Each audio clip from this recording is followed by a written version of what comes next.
ایک بار ایک جنگل میں 3 گھوڑے رہتے تھے۔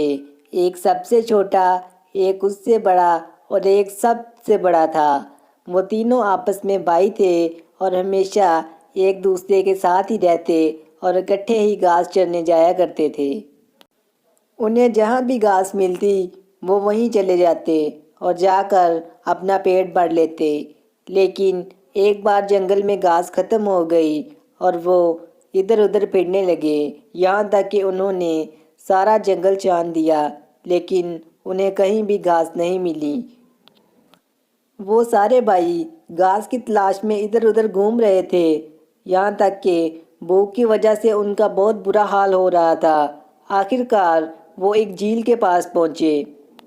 انہوں نے جھیل کی دوسری طرف دیکھا تو انہیں بہت زیادہ گھاس دکھی، لیکن اس جھیل کو پار کرنے کا صرف ایک ہی طریقہ تھا کہ انہیں ایک پل سے گزر کر جانا تھا۔ لیکن اس جھیل کے پل کو پار کرنا اتنا آسان نہیں تھا، کیونکہ اس پل کے نیچے ایک بہت ہی بڑا اور خطرناک مگرمچھ رہتا تھا، جو کہ بہت سارے جانوروں کو پہلے بھی اپنی خوراک بنا چکا تھا۔ لیکن اگر انہیں زندہ رہنا تھا تو انہیں پل پار کر کے دوسری طرف جا کر اپنا پیٹ بھرنا لازمی تھا۔ تو اس لیے ان میں سے چھوٹے بھائی نے کہا کہ سب سے پہلے وہ پل پار کرے گا۔ جب سب سے چھوٹا بھائی پل پار کرنے کے لیے جا رہا تھا تو مگرمچھ نے اس کے پاؤں کی آواز سن لی اور وہ فوراً سے پل کے اوپر آ گیا اور اسے کہنے لگا کہ تم کیا لینے آئے ہو؟ تو گھوڑے نے اسے کہا کہ میں گھاس کھانے کے لیے آیا ہوں۔ تو مگرمچھ نے کہا کہ اس سے پہلے کہ تم گھاس کھاؤ میں تمہیں کھا جاؤں گا۔ وہ چھوٹا گھوڑا بہت زیادہ ڈر گیا، لیکن وہ بہت زیادہ چالاک بھی تھا، تو اس نے کہا کہ میں تو چھوٹا سا ہوں، مجھے کھا کر تمہارا پیٹ نہیں بھرے گا۔ ابھی تھوڑی دیر بعد میرا بڑا بھائی یہاں سے گزرے گا، تم اسے کھا لینا، اس کے اندر گوشت بہت زیادہ ہے، اس سے تمہارا پیٹ بھی بھر جائے گا۔ مگرمچھ کو اس کی بات پسند آئی اور اس نے اسے جانے دیا، تو وہ گھوڑا جا کر گھاس میں گم ہو گیا اور گھاس کھانے لگا۔ اب مگرمچھ اس کے بڑے بھائی کا انتظار کرنے لگا اور جیسے ہی وہ آیا تو مگرمچھ فوراً سے اس کے آگے آ گیا اور اس نے اس سے بھی یہی پوچھا کہ کہاں جا رہے ہو؟ تو گھوڑے نے کہا کہ میں گھاس کھانے کے لیے جا رہا ہوں۔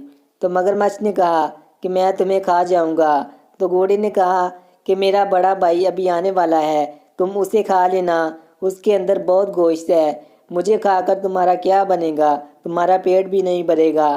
تو مگرمچھ نے اسے چھوڑ دیا اور اسے بھی جانے دیا۔ مگرمچھ نے اس کی بات مان لی اور اسے بھی جانے دیا، اور اب وہ ان کے سب سے بڑے بھائی کا انتظار کرنے لگا کہ جب وہ آئے گا اب وہ اسے تو لازمی کھا ہی لے گا۔ اب مگرمچھ دوبارہ ندی میں جا کر بیٹھ گیا اور بڑے گھوڑے کا انتظار کرنے لگا۔ تھوڑی ہی دیر بعد سب سے بڑا گھوڑا وہ پل کراس کرنے کے لیے وہاں پر آ پہنچا، اور جیسے ہی وہ پل کے اوپر سے گزرنے لگا تو مگرمچھ فوراً سے اس کے سامنے آ کر کھڑا ہو گیا اور اس سے کہنے لگا کہ تم کہاں جا رہے ہو؟ تو گھوڑے نے کہا میں گھاس کھانے کے لیے جا رہا ہوں۔ تو مگرمچھ نے کہا کہ میں تمہیں پہلے ہی کھا جاؤں گا۔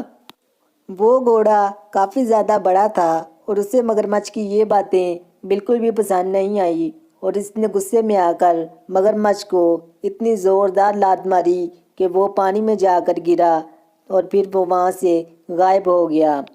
پھر وہ گھوڑا آسانی سے پل کے اوپر سے گزر گیا اور اپنے بھائیوں کے پاس پہنچ گیا، اور پھر وہ مل کر گھاس کھانے لگے اور ہمیشہ اکٹھے ہی رہے اور خوش رہے۔